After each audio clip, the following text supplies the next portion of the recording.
Mic तुम आगे बढ़ो। छत्रपति शिवाजी महाराज की।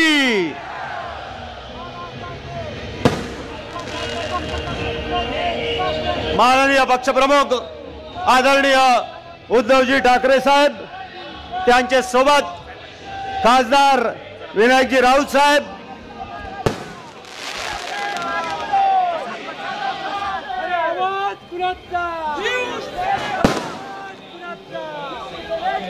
जय भवानी, जय शिवाजी, जय भवानी, जय शिवाजी, हम तुम्हारे साथ हैं, जय भाग्य करो, हम तुम्हारे साथ हैं।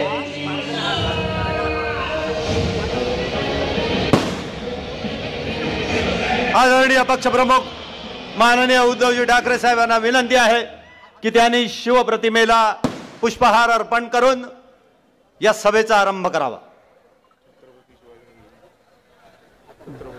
छत्रपती शिवाजी महाराज की जय जय जय जय।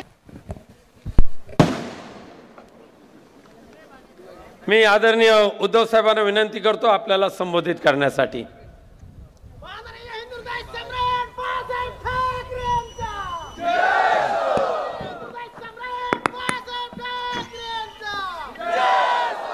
जमलेल्या माझ्या तमाम महाराष्ट्रप्रेमी बांधवांनो, भगिनींनो आणि मातांनो,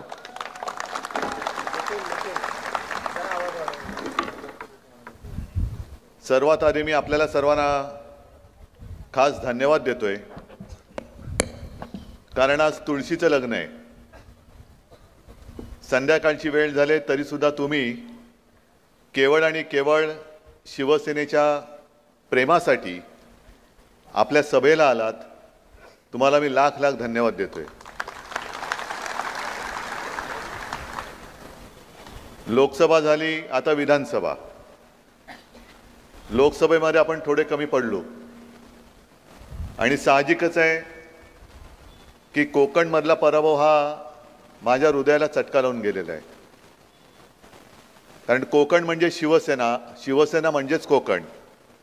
हे नातं आजपर्यंत कोणी तोडू शकलेलं नाही आणि मला खात्री आहे की आता सुद्धा कोणी तोडू शकणार नाही। आपलं नातं असं आहे की ज्या ज्या वेळेला कधी कोकणावरती संकट आलं तर शिवसेना धावून येते आणि शिवसेनेवरती जेव्हा संकट येतं तेव्हा कोकण मागे ठाम उभा राहतो। आज आपली शिवसेना मोदी आणि शहा संपवायला निघालेत, नाहीतर आजपर्यंत राजकारणात असं कधीच झालं नव्हतं। पक्ष फुटतात, काही माणसं या पक्षात नंतर त्या पक्षात, हे ठीक आहे, राजकारण म्हणून चालू राहतं। पण एवढा नीचपणा हा आजतागायत कोणत्याही राजकीय पक्षाने केला नव्हता। तो कोणी एकेकाळच्या आपल्या मित्रांनी केला, ह्याचं मला जास्त दुःख आहे आणि राग सुद्धा आहे। संपूर्ण महाराष्ट्रामध्ये ज्या वेळेला भाजपा म्हणून काही शिल्लकच नव्हतं तेव्हा शिवसेना प्रमुखांनी, म्हणजे हे भाजपवाले कसे हुशार आहेत, जर तेव्हा आपण ठरवलं असतं, शिवसेना प्रमुखांनी ठरवलं असतं की मला युती नकोच, काय व्हायचं ते एकट्याचं माझं होईल, तर भाजपा आज औषधाला सुद्धा महाराष्ट्रामध्ये दिसला नसतं, एवढी शिवसेनेची ताकद होती आणि आहे। पण आपण थोडंसं काय भूतदया आहे, माणुसकी आहे, भगवा झेंडा, तुमच्या हातात भगवा, आमच्याही हातात भगवा, मग आपलं भगव्याचं नातं आहे, हिंदुत्व आहे, देश आहे, महाराष्ट्र आहे, मग घेतलं त्यांना खांद्यावर आणि एवढी हे नीच निघाले की स्वतःचं काम झाल्यानंतर वापरून फेकून देत आहेत आपल्याला। मी जिथे जिथे महाराष्ट्रामध्ये जातोय, संपूर्ण महाराष्ट्र फिरतोय, अगदी विदर्भात गेलो, कोकणात तर आज आहे, मध्ये पण येऊन गेलो, उत्तर महाराष्ट्र, मराठवाडा, पश्चिम महाराष्ट्र। लोकसभेला मला काही पत्रकार विचारतात, तुम्हाला काय वाटतं, कालच रात्री 1 वाजेपर्यंत माझी मुलाखत चालू होती, कारण 4 सभा करून मुक्कामी पोहोचायलाच 11:30-12 वाजले होते, तुम्हाला काय वाटतं? आणि मी त्यांना सांगितलं की विधानसभेचं वैशिष्ट्य असं या की साधारणतः लोकसभेला जशी सभा होत होती तशी एका लोकसभेची सभा माझी एका विधानसभेला होते.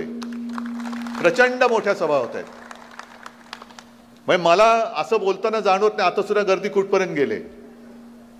कालची बार्शीची सभा आपण पाहिली असाल, असं स्टेजवरनं काय अंदाजच येत नव्हता. मग त्यांना सांगितलं होतं जरा मोबाईलचे टॉर्च लावा आणि ते कळलं अरे बापरे कुठपर्यंत गेलेली आहे गर्दी. म्हटलं हेच चित्र आहे. ते काय नुसते मोबाईलचे टॉर्च नाही पेटलेत, तर महाराष्ट्राच्या कानाकोपऱ्यात आता मशाली पेटलेल्या आहेत. शिवसेनेची मशाल पेटलेली आहे. आणि मला वैभव, मी आता वैभव अनेक वर्ष सोबत आहे, लहान आहे म्हणून हक्काने त्याला अरे बोलतो. वैभव मला तुझा अभिमान आहे,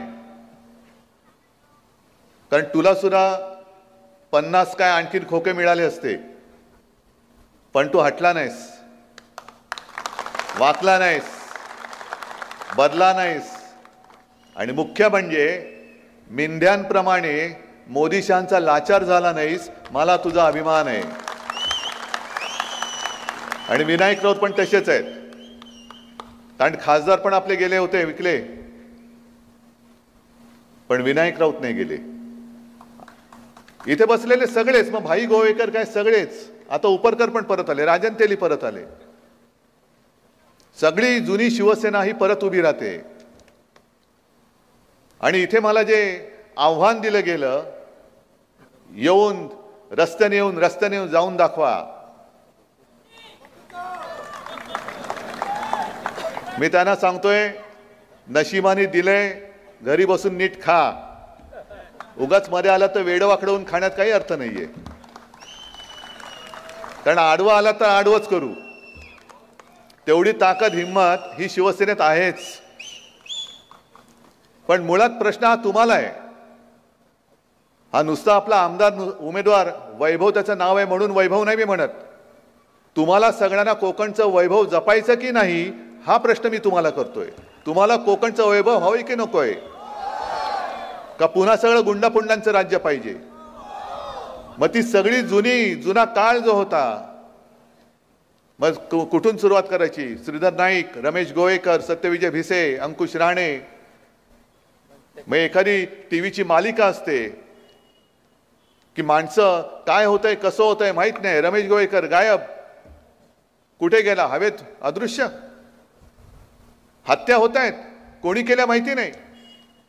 आणि ती गुंडगिरी, ती दडपशाही, त्यावेळेला वैभव एकटा नडला होता त्यांना. आणि वैभव तुला भेटायला मी दुसऱ्याची त्या तुरुंगात आलो होतो. आपल्या एका सैनिकावरती हल्ला झाला होता, त्याला गोव्याच्या हॉस्पिटलमध्ये ॲडमिट केलं होतं. मग तेव्हाही हॉस्पिटल चांगलं नव्हतं, आता किती चांगलं झालंय कल्पना नाही मला. पण तो काळ असा होता. आणि उपरकर तुम्ही जेव्हा उभे होतात तेव्हा मी 10 दिवस इकडे राहिलो होतो. संपूर्ण मतदारसंघ जो तेव्हाचा होता तो पिंजून काढला होता. आणि तेही दिवस मला आठवत आहेत की मी जिथे जायचो लोक गर्दी करायची, पण गर्दीमध्ये एक व्यक्ती मला येऊन भेटली. मी गाडीत बसलो, तो आला माणूस, तरुण होता. मला म्हणाले साहेब काय, खास तुमच्या कोकणी भाषेत बोलला तो. तुमच्या ती कोकणाची एक वेगळी गंमत आहे भाषेची, बोलण्याची. आणि त्यांनी मला सांगितलं की आता तुम्ही सगळे आलात ठीक आहे, पण तुम्ही बघितलं ना आमची घरं कशी, एक तिकडे एक तिकडे एक इकडे इकडे सगळं असं विखुरलेलं आहे. संध्याकाळ झाली, सूर्यास्त झाला की इकडे चिडी चिप सगळा काळोख असतो. ही 2005ची गोष्ट आहे. आज तुम्ही सगळेजण आला, आम्हाला बरं वाटलं. निवडणूक झाल्यानंतर तुम्ही गेल्यानंतर आम्ही इकडे एकटे राहणार आहोत.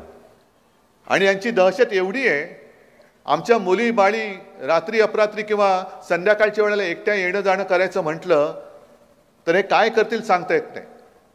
तेव्हा तुम्ही म्हणे एक कोणतरी माणूस असा द्या की जो आमच्या सोबत आम्ही कधी हाक मारली तर तो धावून येईल असा माणूस द्या.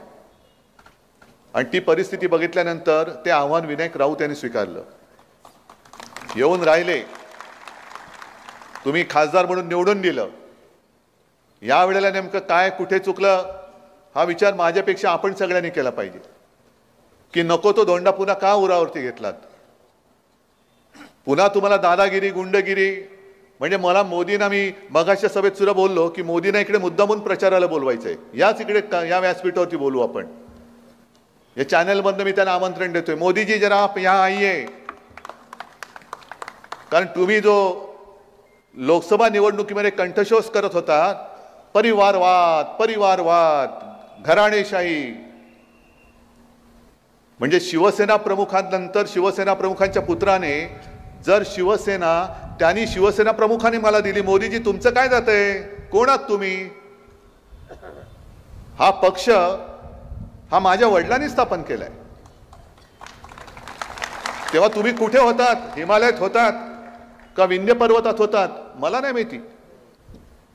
पण हा शिवसेना हा पक्ष, शिवसेनेने जो जन्म घेतला तो मुंबईमध्ये जेव्हा मराठी माणसावरती अन्याय होत होता तेव्हा भूमिपुत्रांना न्याय देण्यासाठी, मराठी माणसांच्या न्याय हक्कासाठी म्हणून शिवसेना प्रमुखांनी ही शिवसेना स्थापन केली.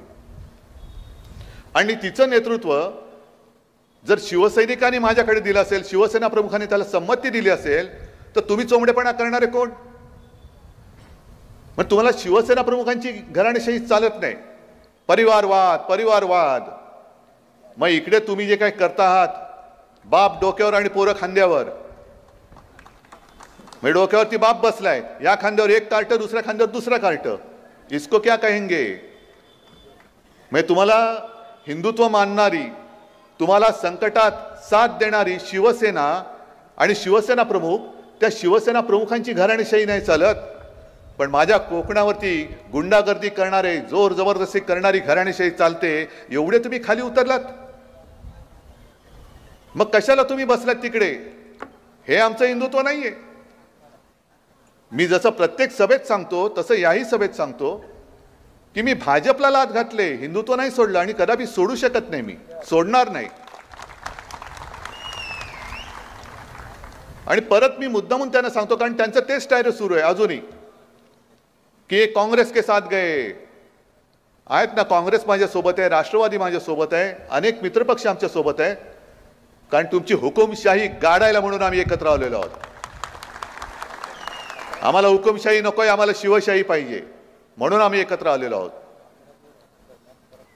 म्हणजे आम्ही काँग्रेस सोबत गेलो तर लगेच यांनी हिंदुत्व सोडलं. मग मी त्याने जे काय प्रश्न विचारतो, मग तुम्हाला वाटेल उद्धव ठाकरे तुम्ही काय बोलताय, कोकणात आले आणि काश्मीरचं काय बोलताय? मुद्दामून बोलतोय. कारण अमित शहा येत आहेत, आज पण आले होते, नरेंद्र मोदी येत आहेत. काल तर मोदी उतरणार होते सोलापूरला, माझं हेलिकॉप्टर होतं कुठे? औसा. मोदी लँड होत नाही तोपर्यंत तुमचं हेलिकॉप्टर उडणार नाही. अरे वा रे वा. पंतप्रधान म्हणून जर का रुबाब दाखवायचा असेल तर पंतप्रधानांसारखे वागा. जेव्हा तुम्ही पंतप्रधान पदाची शपथ घेतली तेव्हा सर्वांशी सारखं आम्ही वागू ही शपथ तुम्ही घेतली, जशी मी मुख्यमंत्री म्हणून शपथ घेतली होती.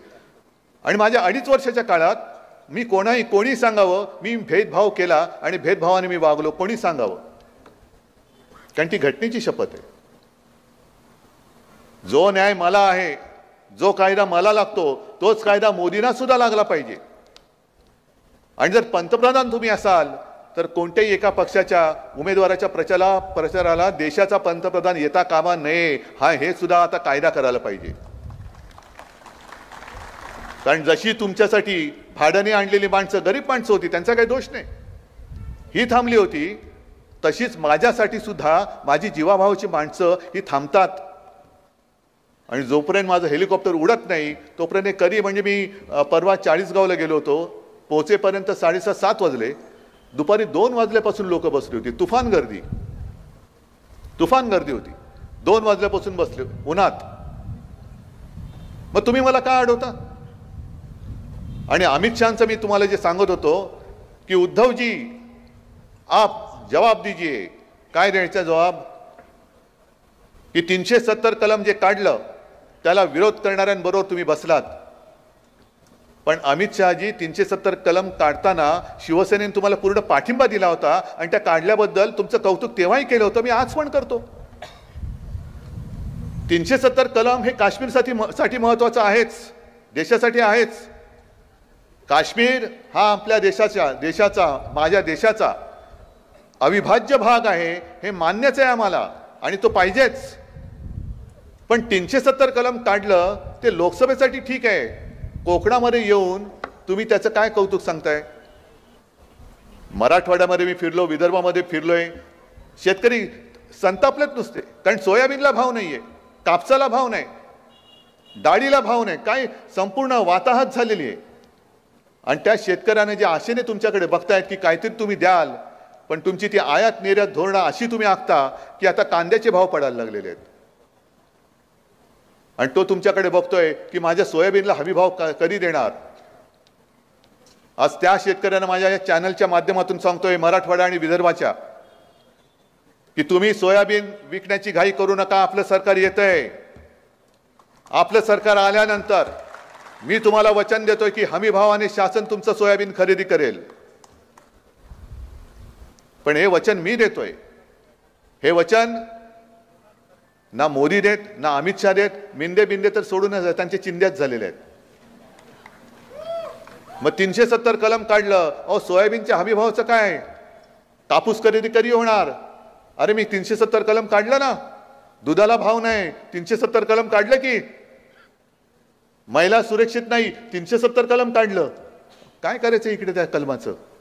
आमच्याकडे आंब्याची कलम आहेत, बाकी सगळी कलम आहेत. 370 कलम हे काश्मीरसाठी महत्वाचं आहे.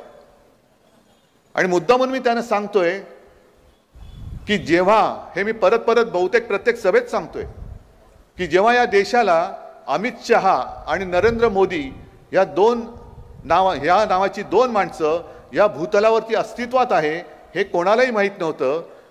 हा काळ कोणता?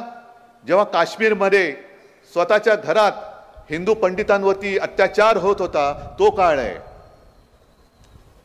हे मला वाटतं तेव्हा बसले होते व्हीपी सिंगच्या मांडीला मांडी लावून.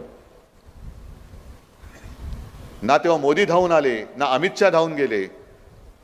काश्मीरी पंडित घरदार सोडून देशामध्ये निर्वासितासारखे पसरत होते. लोंडेच्या लोंडे इकडे तिकडे जात होते. मग तो नटसम्राट मधला तो डायलॉग आहे ना, कोणी घर देता का घर, ही अवस्था आपल्याच देशात त्या काश्मीरी पंडितांची झाली होती. आणि तेव्हा फक्त आणि फक्त हिंदू हृदय सम्राट शिवसेना प्रमुख बाळासाहेब ठाकरे यांनी त्यांना महाराष्ट्रामध्ये घर दिलं होतं. ते उगाचच नाही त्यांना हिंदू हृदय सम्राट म्हणत, त्यांनी करून दाखवलं होतं. आणि हातामध्ये काय फक्त एक महाराष्ट्र होता, नक्कीच होता, पण बाकीची राज्य हे कोणी त्यांना तिकडे बोलवत नव्हती. ना भाजपवाले बोलवत होते, ना आणखीन कोणी. फक्त शिवसेना प्रमुखांनी सांगितलं की माझ्या महाराष्ट्रामध्ये या. त्यांना शाळा कॉलेजमध्ये कुठे ॲडमिशन असेल त्या दिल्या, घराची सोय केली. म्हणून आज सुद्धा मी कुठेही गेलो आणि कोणी काश्मीरी पंडित भेटला तर मला, एक तर वयाने मोठे असतील तर मला मिठी मारतात, आणि माझ्याहून वयाने लहान असलं तर सरळ माझ्या पाया पडतात कि हम बाला साहब से नहीं मिल सके, लेकिन आपके रूप में हम बाला साहब को देखते हैं. आणि याला तुम्ही घराणेशाही म्हणता. ती घराणेशाही तुम्हाला मान्य नाही. आणि चोर दरोडेखोरांची, लोकांच्या जमिनी बळकवण्याची, धमक्या देण्याची, इकडे घुसून मारीन तिकडे घुसून मारीन, याला तुम्ही डोक्यावरती घेता. बरं ठीक आहे, तुम्हाला शिवसेना संपवायची ना, करा प्रयत्न. बघतो कोण राहतं शिल्लक. शिवसेना आहे आणि तुम्ही आहात. तुम्ही बाकीच्या तुमच्या त्या यंत्रणा न घेता मर्द असाल तर समोरासमोर येऊन लढा. मर्द असाल तर. आणि मर्द नसाल तर मग तुमचे ते ईडी, इन्कम टॅक्स, सीबीआय वाले जसे वापरता, याचा अर्थ तुम्ही मर्द नाही आहात, नामर्द आहात. तुम्ही सरकारी यंत्रणांचा दुरुपयोग करता आहात. माझ्या लोकांना धमक्या देतात, जुन्या केसेस उकरून काढता आणि त्यांची फोडाफोडी करताय, पैसे देताय, तो सुद्धा माझ्या जनतेचा खाल्लेला. आणि या नामर्दाशी लढावं लागतंय, याच्यासारखं मला दुसरं दुर्दैव वाटत नाहीये. जो उल्लेख तू वैभव केला छत्रपती शिवाजी महाराजांचा पुतळा, अरे याचा सूड आपण घेणार आहोत की नाही, का नुसतं छत्रपती शिवाजी महाराज की जय बोलणार? जर शिवाजी महाराजांचा पुतळा पडल्याचा सूड आपण घेणार नसो तर मग आपण छत्रपतींचा जय जयकार करण्याच्या लायकीचे नाही आहोत. जर आपण स्वतःला छत्रपतींचे मावळे समजत असू तर ज्या भ्रष्ट हाताने तो पुतळा उभारला, ज्या अशुभ हाताने तो पुतळा उभारला, तो पुतळा उभारण्यामध्ये सुद्धा ज्यांनी पैसा खाल्ला, त्या भाजपाच्या आणि मिंद्याच्या उमेदवाराला एक सुद्धा मत या पवित्र कोकण भूमीमधनं पडता कामा नये. ही जबाबदारी तुमची आहे. मी आता गाडीने येताना डावीकडे वळलो असतो तर सिंधुदुर्ग किल्ला, इकडे आलो तर तुम्ही सगळे शिवरायचे मावळे. अरे ज्या शिवाजी महाराजांनी आपल्या इथे येऊन स्वतःच्या देखरेखीखाली एक आपल्याला वैभव उभं करून दिलं सिंधुदुर्ग किल्ल्याच्या रूपाने. 400 वर्ष झाली, तेव्हाची आक्रमण तर वेगळीच होती, पण त्याच्यानंतर ऊन वारा पाऊस लाटांचे तडाखे, मग ती चक्रीवादळ असतील, तोक्ते असेल, निसर्ग असेल, अशी कित्येक वादळं ही गेल्या 400 वर्षात आपल्या जन्माच्या आधी येऊन गेली असतील, तरी सुद्धा सिंधुदुर्ग ताठ मानेने उभा राहिला, कारण महाराजांच्या पवित्र स्पर्शाने तो पावन झालेला आहे. म्हणजेच याचा अर्थ महाराज इकडे आले असतील तेव्हा इथे सुद्धा कधीतरी त्यांचा वावर झाला असेल. तुम्ही भाग्यवान आहात की ज्या मातीला महाराजांचा स्पर्श झाला त्या मातीत तुमचा जन्म झाला आणि त्या मातीमध्ये तुम्ही राहता. तुम्ही भाग्यवान आहात, पुण्यवान आहात. निष्ठा ही तुमच्या रक्तामध्ये असली पाहिजे. शिवप्रेम हे तुमच्या नसामध्ये भिनलेलं असलं पाहिजे. ते कोश्यारी सुद्धा होते, महाराजांचा अपमान केला, आपण मोर्चा काढला, पण मोदींनी हटवलं नाही त्यांना. पण मोदींचा अपमान केला असता तर तत्काळ त्याला निलंबित केला असता. म्हणजे माझी काल ज्यांनी मुलाखत घेतली त्यांनी मला सांगितलं की मोदींची पण बॅग तपासली गेली होती. म्हटलं तपासली गेली होती ओरिसात, पण तपासल्यानंतर ज्यांनी तपासली होती त्याला निलंबित केलं गेलं होतं, त्याला निलंबित करून टाकलं होतं. मग ही अशा पद्धतीने यांची दडपशाही सुरू आहे. वाटेल ते करतायत आणि नुसतं शिवप्रेमाचं नाटक करतायत. पुतळा पडल्यानंतर आमचे मिंदे दाढी खाजवत बोलतायत की वारच असं होतं की वाऱ्याने पुतळा पडला. अरे मिंद्या, तुझी दाढी नाही फडफडली, हा वाऱ्याने दाढी नाही हल्ली पुतळा पडला? काय लाज लज्जा शरम काय आहे की नाही? आणि आज सावंतवाडीतून मी आलो, सावंतवाडी मधले दुसरे ते आपले खाली मुंडी पाताळ ढुंडी, नजर त्यांची कोल्ह्याची आहे. बघा तुम्ही, असे करून बघतात बोलतात. त्यांनी आणखीन तारे तोडले. मग वाईटातून काहीतरी चांगलं होईल. खरंच मी त्यावेळेला जे आपण मोर्चा काढला आणि जोडे मारा, ते जोडे मारा म्हटल्यानंतर यांना जोड्याने मारायचं नाही तर दुसरं काय करायचं? महाराजांच्या म्हणजे आपल्या दैवताचा पुतळा पडतोय आणि म्हणतो वाईट झालं, पण त्यातनं काहीतरी चांगलं होईल. नाही, चांगलं जरूर होईल, पण ते पुतळा पडला म्हणून नाही, केसरकर पडेल तेव्हा चांगलं होईल. इथे सुद्धा इकडे आणि पलीकडे 2 चिल्ली पिल्ली पडतील तेव्हा कोकणचं चांगलं होईल. मग त्यांच्यासाठी वाईट होईल पण कोकणासाठी चांगलं होईल. आणि मी करून दाखवीन कोकणाचं चांगलं. मी आहे, मी देतोय तुम्हाला वचन. उण्यापुऱ्या 2.5 वर्षाच्या काळामध्ये कोरोनाचा काळ असा भयानक होता की अनेक जण, म्हणजे तो काळ मला आठवला तरी अंगावरती शहारा येतो. रात्री अपरात्री कधी मुख्य सचिवांचा फोन वाजला की बापरे भयानक काय होतंय आणि काय नाही. एकदा तर सकाळी मुंबई महापालिका आयुक्तांचा फोन आला आणि अक्षरशः ते फोनवरती रडायचं बाकी होते. म्हटलं काय झालं? कारण मला माहिती मिळालेली होती. म्हणाले साहेब कालची रात्र ही काळरात्र होती. म्हटलं काय झालं? ते म्हणाले आपल्याकडे अचानक मला कळलं की एका हॉस्पिटलमध्ये साधारणतः 150 रुग्ण आहेत आणि ऑक्सिजनचा पुरवठा संपत आला. मग काय? म्हटलं करायचं काय? ते म्हणाले एवढी आपली तारांबळ उडाली. सुदैवाने आजूबाजूच्या हॉस्पिटलमध्ये सोय होती, कारण बेड्स तुडुंब भरलेले होते. सगळेच्या सगळे रुग्ण आपण कोणी न दगावता आपण हलवू शकलो. आता ते सुरक्षित आहे. नाही तर कालची रात्र ही फार वाईट रात्र होती. हे कोणाला तेव्हा मिंदेला माहिती पण नाही. झोपला असेल किंवा बसला असेल त्या देवेंद्र बरोबर गुटरगू करत. ही सगळी रात्री अपरात्री आपल्या शासकीय यंत्रणेने काम केलं. तुम्ही सगळ्यांनी सहकार्य केलं आणि आता हे टिकोजीराव गद्दारी करून तिकडे गेलेत आणि म्हणतात 2.5 वर्षात तुम्ही काय केलं? अरे नसतं केलं तर तू वाचला नसतास, वाचलाच नसता तू.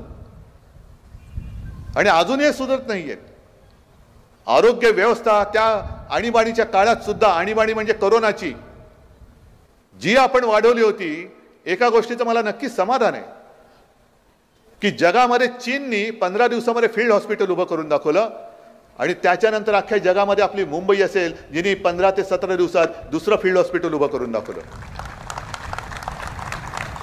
म्हणजे आपण कुठेही कमी पडलो नाही. परदेशामध्ये कोणी नंतर काय केलं असेल माझ्या तरी ऐकूयात नाहीये, पण महाराष्ट्राच्या बाहेर दुसऱ्या राज्याने, एकाही राज्याने फील्ड हॉस्पिटल आपण जसं केलं होतं BKC मध्ये आणि इतरत्र, तसं उभं केल्याचं मी सुद्धा ऐकलं नाही किंवा वाचलेलं नाहीये. आपण टास्क फोर्स नेमला, कुठे ऑक्सिजन कमी पडू दिले नाही, औषधं कुठे कमी पडू दिली नाही, डॉक्टरांची कुठे हेळसांड होऊन दिली नाही. आणि करोनाचं संकट सगळं फोफावलं असताना गुजरातमध्ये आणि उत्तर प्रदेशमध्ये अजूनही ते फोटो तुम्हाला मिळतील, सार्वजनिक चिता पेटल्या होत्या. भयानक होतं दृश्य. पण तुम्ही सगळ्यांनी सहकार्य केलं म्हणून आपण महाराष्ट्र वाचवू शकलो. महाराष्ट्र वाचवला म्हणजे तेव्हा जे काही सर्वे येत होते, उद्धव ठाकरे नंबर 1 मुख्यमंत्री. नाही, पण हा सन्मान माझा नव्हता, हा सन्मान तुमचा होता. उद्धव ठाकरे फक्त चेहरा होता.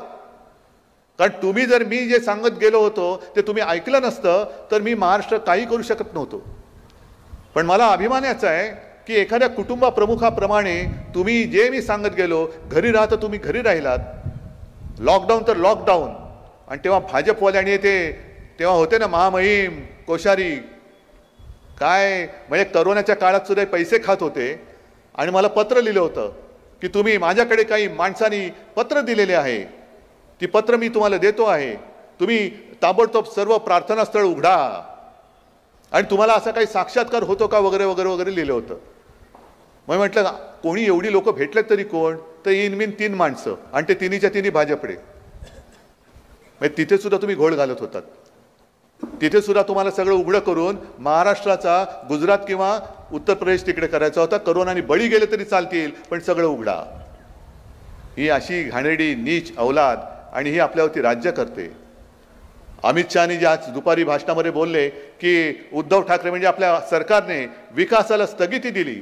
मी विकासाला नव्हती स्थगिती दिली, मी स्थगिती नाही, मी बंदी आणली होती. आणि माझं सरकार आल्यानंतर मी परत बंदी आणीन. महाराष्ट्रातून एक सुद्धा उद्योग मी गुजरातला जाऊ देणार नाही म्हणजे नाही. अमित शहा आज लिहून ठेवा, तुम्ही आज लिहून ठेवा की ज्या क्षणी महाविकास आघाडीचं सरकार येईल तेव्हा तुम्हाला लुटारू नो, तुम्हाला महाराष्ट्राचा उद्योग मी गुजरातमध्ये नेऊ देणार नाही. तुम्ही महाराष्ट्राचं वैभव लुटताय, महाराष्ट्राची विल्हेवाट लावताय. महाराष्ट्रात येणारे आणि होते ते उद्योग सगळेच्या सगळे तुम्ही गुजरातला नेताय. गुजरात गुजरात हे गुजरात ते गुजरात. वेदांत फॉक्सॉन गुजरातला नेला, टाटा एअरबस गुजरातला नेला, मेडिकल डिव्हाइस पार्क गुजरातला नेला. हे सगळे चांगले उद्योग हे गुजरातला नेत आहेत. आणि विनाशकारी रिफायनरी ही माझ्या निसर्ग संपन्न कोकणाच्या माथीवर मारताय. रिफायनरी घेऊन जा गुजरातला, पण माझा टाटा एअरबस मला परत द्या. म्हणून मी मागे जे बोललो होतो ना, राख रांगोळी, आमच्या नशिबात राख आणि गुजरातच्या नशिबात रांगोळी घालताय तुम्ही. गुजरातबद्दल मला काही आकस नाहीये ना, गुजराती लोकांबद्दल मला आकस आहे. इथे आलेत, पिढ्याना पिढ्या राहत आहेत, शतकानुशतके राहत आहेत. मग त्यांना सुद्धा मी सांगतोय, अरे तुमचं आणि आमचं नातं हे तुम्ही दुधात साखर मिसळल्यासारखे जर विरघळून गेलो असू तर मोदींचा मिठाचा खडा त्याच्यामध्ये का टाकायला देताय तुम्ही. आणि मोदी आणि शहाना सुद्धा सांगतोय की तुम्ही आज आहात उद्या नाहीत, पण आज महाराष्ट्र आणि गुजरात आणि संपूर्ण देश अशी जी काय तुम्ही भिंत बांधतायत, तुम्ही गेल्यानंतर सुद्धा ती जर्मनीची भिंत होती ना, तशी भिंत तुम्ही या देशात आणि गुजरातमध्ये बांधून जाता, हे लक्षात ठेवा. ही भिंत म्हणजे अंबुजा सिमेंटचं ऑफिस सुद्धा गुजरातला घेऊन गेले. काय नेमकं या कोकणासाठी केलं काय. आणि आज मला जे इकडेचे खासदार दुर्दैवाने झालेले हे मला आव्हान देत आहेत, अरे महाराष्ट्राचं रक्त तुझ्या अंगामध्ये असेल तर महाराष्ट्र लुटणाऱ्यांच्या विरोधात तू उभा राहा. मला काय आव्हान देतोस. मी उभा आहे, महाराष्ट्र लुटारू आणि महाराष्ट्राच्या मध्ये मी उभा आहे. काय आणि आपलं सरकार पाडलं. मी तुम्हाला एक साधी गोष्ट सांगतो, सगळ्यांना हल्ली सांगतोय. आता जर का तुम्ही विधिमंडळाकडे पाहिलात तर मुख्यमंत्री हा शिवसेनेतनं चोरलेला, दोन्ही सभागृहाचे अध्यक्ष सभापती हे शिवसेनेतनं चोरलेले, दोन्ही सभागृहाचे विरोधी पक्ष नेते, एक तर आपलेच अंबादास दानवे आहेत, पण दुसरा विजय वडेट्टीवार हा सुद्धा ओरिजिनल शिवसैनिक. अर्ध्याहून अधिक मंत्री हे आपले शिवसेनेचे गद्दार, आमदार सुद्धा जे नेले ते शिवसेनेचे. म्हणजे तुम्हाला शिवसेनेची शक्ती पाहिजे पण उद्धव ठाकरे नको, कारण तुम्हाला माहिती आहे की महाराष्ट्र लुटायला न देणारा एकच माणूस आहे, तो म्हणजे उद्धव बाळासाहेब ठाकरे. आणि आज तुम्ही सगळेजण इकडे जमलेला आहात. आपला वचननामा तुमच्यापर्यंत पोहोचलेला असेलच. पोहोचलाय ना? का परत बोलू? परत बोलण्याची गरज आहे? कारण मला बरेच जण सांगतात की आपला वचननामा पोहोचवा सगळ्यांकडे. म्हटलं पोहोचवायचा तो पोहोचवलेलाच आहे. आपण 5 जीवनावश्यक वस्तूंचे भाव स्थिर ठेवणारे तुम्हाला कळलेलं आहे. कळलंय ना? मुलींप्रमाणे मुलांना सुद्धा मोफत शिक्षण देणार हे सुद्धा तुम्हाला कळलेलं आहे. अनेक गोष्टी कळलेल्या आहेत. पण मुद्दामून एक मुद्दा स्पष्ट करतो, मुलींप्रमाणे मुलांना शिक्षण का मोफत देणार आहे? मी 3-4 दिवसापूर्वी यूट्यूबवरती एक क्लिप पाहिली. राजदीप सरदेसाई जे ज्येष्ठ पत्रकार आहेत त्यांनीच मला पाठवली, त्यांनीच ती केलेली आहे. अमरावतीमध्ये ते एका घरी गेले होते, ज्या घरामध्ये एका शेतकऱ्याने आत्महत्या केली. मग त्यांच्या घरी ते गेले. दुर्दैवाने जिचं कुंकू पुसलं गेलं ती आपली बहीण तिकडे बसली होती. ज्याने आत्महत्या केली तो 47 वर्षाचा शेतकरी होता. मग त्याची 2 तरुण मुलं ही त्यांच्या झोपडीसारख्या घरामध्ये होती. काळोख, घरामध्ये काळोख. या कॅमेऱ्यासाठी जो काय यांची संगन असते तो उजेड होता, तोच उजेड. आणि मग राजदीप सरदेसाईंनी त्यांना विचारलं, ताई तुमचं नाव काय? मुलांना विचारलं तुमचं नाव काय? किती कर्ज होतं? ते म्हणले 1.25 लाख कर्ज होतं. 1.25 लाख कर्जासाठी म्हणजे अदानीना वगैरे करोडो रुपये हे असेच देऊन टाकतायत. करोडो रुपयाची मुंबई ही फुकट देऊन टाकतायत. पण माझ्या महाराष्ट्रातला शेतकरी 1.25 लाखासाठी आत्महत्या करतोय. मग त्या दुसऱ्या जो लहान मुलगा होता, लहान म्हणजे असेल एक 14-16 वर्षाचा वगैरे असेल, त्याला विचारलं तू काय करतो? शाळेत जातो का? तो म्हणला नाही, मी शिक्षण सोडून दिलं. सोडलं का सोडलं? फी कशी भरणार? डोक्यावरती कर्ज आहे, वडिलांनी आत्महत्या केले. मग तू काय करणार? शेती करणार का? तो म्हणाल मी शेती नाही, शेती सोडून मी हमाली करेन, पण मी शेती नाही करणार. म्हणजे मुलांना शिकायचं आहे पण फी भरता येत नाही म्हणून मुलं शिकत नाही. आणि आम्ही 370 कलम काढलं ना, आम्ही राम मंदिर बांधलं जे गळतंय. उद्धवजी राम मंदिर कब जाएंगे? मी त्यांना म्हटलं ते गळायचं बंद होईल तेव्हा मी जाईन. पण पैसे नाहीत म्हणून मुलं शिक्षण सोडताय आणि तुम्ही फक्त 1500 रुपयावरती या आमच्या माता भगिनींची थट्टा करताय. 1500 रुपयामध्ये मुलाची फी भरू शकतात का? डोक्यावरचं कर्ज फिटू शकतं का? घरदार चालू शकतं का? आज मराठवाड्यात आणि विदर्भामध्ये अशी परिस्थिती आहे की मुलांची लग्न होत नाही, कोण मुली द्यायला तयार नाही, कारण शेतकऱ्याला कोण मुलगीच देत नाहीये. आपला अन्नदाता, अख्खं जग ज्याच्यासाठी चालतं, 2 घासासाठी जग चालतं आणि तो 2 घास देणारा तडफडतोय, मरतोय. म्हणजे तो आपल्याला जगवतो पण आपण त्याला जगू शकत नाही. काय कोणता कारभार चाललाय? कशासाठी मोदीजी तुम्हाला मत द्यायचं? कशासाठी मिंद्याला मत द्यायचं? कशासाठी फडणवीसला द्यायचं? कशाला अजित पवारांना द्यायचं? हे खोके घेऊन बसलेत, खोकेच्या खोके बोके नुसते माजलेत. आणि म्हणून मी तुमच्याकडे आलेलो आहे, हक्काने तुमच्यासाठी आलेलो आहे की आज केवळ शिवसेना अडचणीत नाहीये, आज तुम्ही सुद्धा अडचणीत आहात. आज आपला महाराष्ट्र अडचणीत आहे. म्हणून मला तुमची मदत पाहिजे, म्हणून मला तुमचे आशीर्वाद पाहिजे, म्हणून मला तुमची साथ पाहिजे. आणि मी तुमच्या दरबारात हक्क मागायला आलेलो आहे, हक्काने न्याय मागायला आलेलो आहे, आशीर्वाद मागायला आलेलो आहे. हा वैभव नुसता वैभव नाही, वैभवच्या बरोबर मी उभा आहे. पलीकडे राजन तेली सोबत मी आहे, तिकडे संदेश सोबत मी उभा आहे. सगळीकडे संपूर्ण कोकण राजन आहे, बाळमाने आहेत, सगळीकडेच. हे मत हे केवळ एका उमेदवाराला नाही, हे मत तुमच्या भविष्याला देताय तुम्ही. आणि म्हणून मी एवढंच सांगतोय की कोकणचं वैभव कायम राखायचं असेल तर तुम्हाला भगव्याशिवाय आणि मशालीशिवाय दुसरा पर्याय नाही. आणि जर का लोकसभेत चुकलात, म्हणजे तुम्ही नसाल चुकला, मी एक सांगतोय, तसं आत्ता चुकलात तर मग गुंडागर्दी एवढी वाढेल की दोन्ही पोरं खांद्यावर आणि बाप डोक्यावर घेऊन त्यांची लाचारी करण्याचं जीवन तुम्हाला जगावं लागेल. त्याच करता मी परत सांगेन की छत्रपतींच्या परस्पर्शाने पावन झालेला हा परिसर आहे. नक्कीच छत्रपती इकडे आले होते आणि त्यांनी हा किल्ला बांधला. तर त्या मातीची शपथ घेऊन जसा वैभव इमानाने राहिला तसंच तुम्ही भगव्याच्या पाठी, मशालेच्या पाठी इमानाने राहाल असा विश्वास व्यक्त करतो, सगळ्यांना शुभेच्छा देतो आणि आपली रजा घेतो. जय हिंद, जय महाराष्ट्र. सर्वांना विनंती आहे की राष्ट्रगीतासाठी आपण जागेवरती उभं राहावं. तत्पूर्वी आमच्या स्नेहाताई केरकर मॅडम की ज्या आणि डॉक्टर केरकर शिवसेनेमध्ये शिवसेनेची मशाल हातात घेत आहेत. राज्यातील एकमेव मच्छीमार महिला संघटनेच्या अध्यक्षा आणि डॉक्टर केरकर